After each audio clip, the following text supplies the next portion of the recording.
Hello students, this is Nilesh Kumar and I am going to discuss today some properties of transpose of a matrices. आज मैं जिस topic के बारे में बात करने वाला हूँ वो है transpose properties of transpose of a matrices, यानी किसी भी आव्यूह का जब हम परिवर्त निकालते हैं तो वो किन किन गुणधर्मों का पालन करते हैं उनके बारे में आज हम जानने वाले हैं। बोर्ड में आप देख सकते हैं चार प्रॉपर्टी आपको दिए गए हैं, यानी कि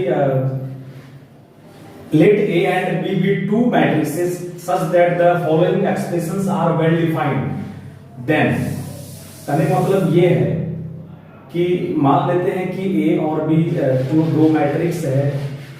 और दो मैट्रिक्स होने के बाद अगर जो नीचे दिए गए जो कंडीशंस हैं वो अगर वेल डिफाइंड है। वेल डिफाइंड यहाँ हम इसलिए कहते हैं कि कभी कभी ऐसा होता है कि दो मैट्रिक्स का सम तभी डिफाइंड होता है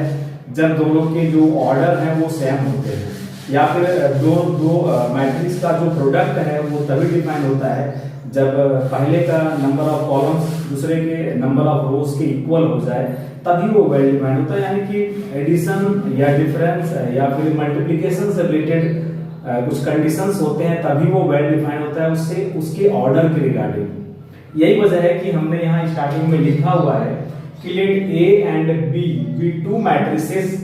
such that the following expressions are well defined, then अगर ये well defined होंगे तभी ये प्रॉपर्टीज काम करेंगे।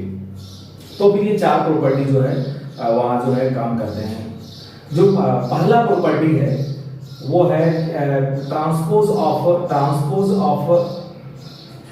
ऑफ ए, यानी कि किसी भी मैट्रिक्स का अगर हम ट्रांसपोज ले लेते हैं तो फिर उसका ट्रांसपोज मिल गया, फिर अगर उसका फिर से अगर ट्रांसपोज लेते हैं तो फिर हमें सेम मैट्रिक्स ही प्राप्त होता है, मतलब सेम मैट्रिक्स प्राप्त होता है। कहने का मतलब ये है कि जैसे कि ट्रांसपोज हम कैसे निकालते हैं, अगर ट्रांसपोज की बात की जाए तो मान लेते हैं कि अगर ये कोई मैट्रिक्स है हैविंग 4 एलिमेंट्स एज 1 2 3 4, अगर इसका हम ट्रांसपोज निकालते हैं तो यहाँ से ट्रांसपोज में बेसिकली हम लोग क्या करते हैं ना कि रो और कॉलम को इंटरचेंज कर देते हैं, रो और कॉलम को इंटरचेंज कर देते हैं, यानी कि पहला रो जो है वो पहला कॉलम बन जाएगा और दूसरा रो जो है वो दूसरा कॉलम बन जाएगा। यानी तात्पर्य ये है कि पहला रो को हमने पहला कॉलम बनाया हुआ है, सेकंड रो को हमने सेकंड कॉलम बनाया हुआ है, यानी कि रो और कॉलम को हम क्या करते हैं इंटरचेंज कर देते हैं, तब जाकर हमें उसका ट्रांसपोज मिलता है। ट्रांसपोज को या फिर ए डैश या फिर ए के पावर पे के पोजीशन में हम टी डाल करके उसको हम डिनोट कर सकते हैं, ए टी या ए डैश। ए टी और ए डैश दोनों से आप उसके ट्रांसपोज को डिनोट कर सकते हो, ठीक है ना। तो अगर कोई मैट्रिक्स ए है, अगर हमने उसका ट्रांसपोज लिया है तो रो और कॉलम को हमने इंटरचेंज किया हुआ है, तो first row first column, second row second column, तो ए का ट्रांसपोज मिल गया ए dash.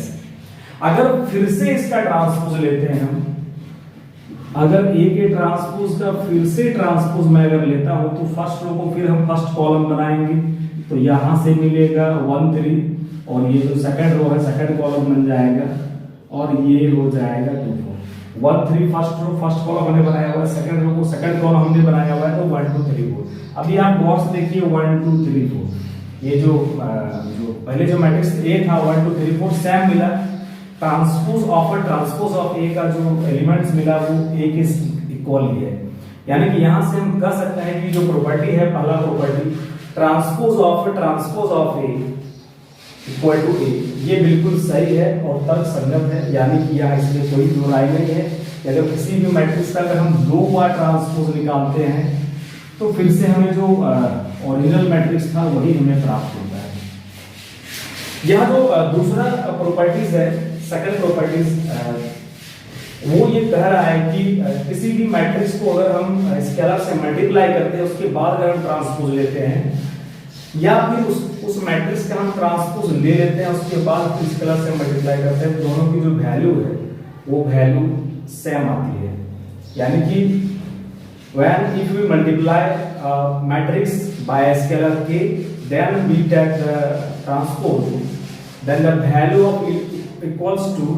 If we take the transpose of the matrix and then multiply it by k, तो दोनों की जो वैल्यू आती है, पहले आप मैट्रिक्स को स्केलर से मल्टीप्लाई कर दें, किसी मैट्रिक्स को किसी नंबर से मल्टीप्लाई कर दें, तब उसका ट्रांसपोज लें, या फिर उसका ट्रांसपोज ले लें तब जाके उस स्केलर से मल्टीप्लाई करें। स्केलर मतलब कोई नंबर होता है। तो दोनों की जो वैल्यू है ना वो सेम आती है। तीसरा जो प्रॉपर्टी है, transpose of A plus B, यानी कि दो मैट्रिक्स है, दोनों का समेशन लेके हम ट्रांसपोज लेते हैं, या फिर दोनों को अलग अलग ट्रांसपोज लेकर अगर हम ऐड कर देते हैं तो दोनों की वैल्यू सेम आएगी। अगर आप दोनों का अलग अलग ट्रांसपोज लेकर ऐड करते हो या फिर दोनों को ऐड करके ट्रांसपोज लेते हैं, यानी ऐड करके अगर हम ट्रांसपोज लेते हैं या फिर अलग अलग ट्रांसपोज लेकर ऐड कर देते हैं, तो जो वैल्यू है वो सेम आएगी। जो अंदर फोर्थ कंडीशन इज, अगर दो मैट्रिक्स है ए और बी और अगर दोनों का प्रोडक्ट वेल डिफाइंड है, यानी ए और बी को हम मल्टीप्लाई कर सकते हैं, तो दोनों को मल्टीप्लाई कर लेंगे तब ट्रांसपोज लेंगे जैसा हमने लिया हुआ है, या फिर उनका रिवर्स ऑर्डर में ट्रांसपोज लेकर मल्टीप्लाई करेंगे, यानी बी का ट्रांसपोज ले लेंगे, उसके बाद अगर हम उसको ए के ट्रांसपोज से मल्टीप्लाई करेंगे तो फिर दोनों की वैल्यू सेम आएगी। यानी कि transpose of A into B is equals to transpose of B into transpose of A. ये कंडीशन जो है ना 100% सेटिस्फाई करेगा। तो कहने का तात्पर्य ये था कि जो ट्रांसपोज की जो चार प्रॉपर्टी है, सब बेसिक प्रॉपर्टी है। इसके अलावा हम ट्रांसपोज में दो थ्योरम्स ही पढ़ते हैं, यानी square matrix with real entries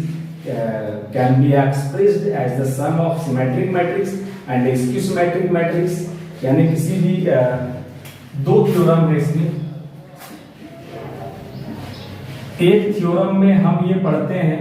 कि अगर A कोई स्क्वायर मैट्रिक्स है, A कोई स्क्वायर मैट्रिक्स है, तो फिर A प्लस A डैश क्या होता है इसके लिए, ये होता है सिमेट्रिक, ये सिमेट्रिक मैट्रिक्स होता है। और इसी के लिए A माइनस A डैश क्या होता है, वो होता है स्क्यू सिमेट्रिक, स्क्यू सिमेट्रिक। और उसके बाद जो थ्योरम 2 है इसका, थ्योरम 2 इसमें बता रहा है कि अगर कोई स्क्वायर मैट्रिक्स A है तो उसको सिमेट्रिक मैट्रिक्स और स्क्यू सिमेट्रिक मैट्रिक्स के समेशन के फॉर्म में उसको हम एक्सप्रेस कर सकते हैं। यानी A को हम लिख सकते हैं half into A plus A dash plus half into A minus A dash. तो ये दोनों थ्योरम जो है मैं जब नेक्स्ट टाइम जब वीडियो लेकर आऊंगा, दोनों थ्योरम जो है मैं स्पेशली डिस्कस करूंगा इसके। फिलहाल आप इन चारों प्रॉपर्टीज को अपने दिमाग में रखें और उसी के हिसाब से जो एक्सरसाइज आपको दिए गए हैं एनसीईआरटी के या फिर आर डी शर्मा के रिगार्डिंग जिसी बुक से आप बना रहे हैं, तो वहाँ आप तब तक प्रॉब्लम सॉल्व करें।